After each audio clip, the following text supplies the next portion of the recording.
Welcome po sa Cooking Alasen. Ang lulutuin naman po natin ngayon ay crispy chicken skin. Meron ho ako dining kalahating kilo ng chicken skin. Ating laang ho aring huhugasan at hihiwain laang ho natin ng maliliit.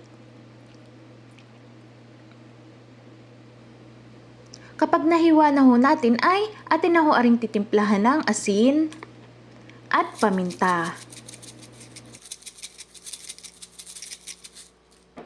Haluin laang ho natin at i-rest ho natin are ng mga 10 to 15 minutes.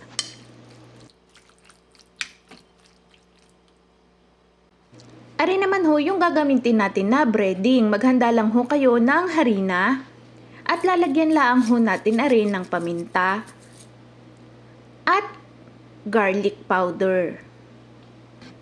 I-mix laang ho nating maigi at saka ho nating ilalagay yung ating mga hiniwa na chicken skin.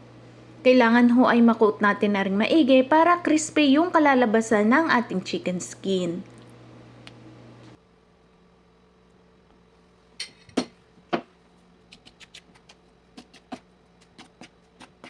Habang ariho ay aking ginagawa ay nagpainit na ako ng mantika sa ating kawali. At saka ho natin i-deep fry yung ating kinoat na balat ng manok.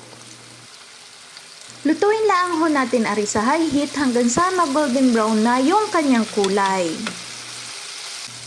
At kung kayo ho ay nakaabot na sa puntong ari, ay paki-follow at subscribe naman ho ng Cooking Alasen.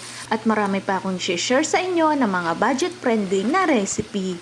Mura na, masarap pa. Kapag kaganin na ho yung kanyang kulay, ay patayin nyo na ho ang apoy at hanguin. At meron na ho kayong crispy chicken skin. Ariho ay pwede nyo rin gawing pang negosyo. Ilagay nyo lang sa isang airtight na lalagyan.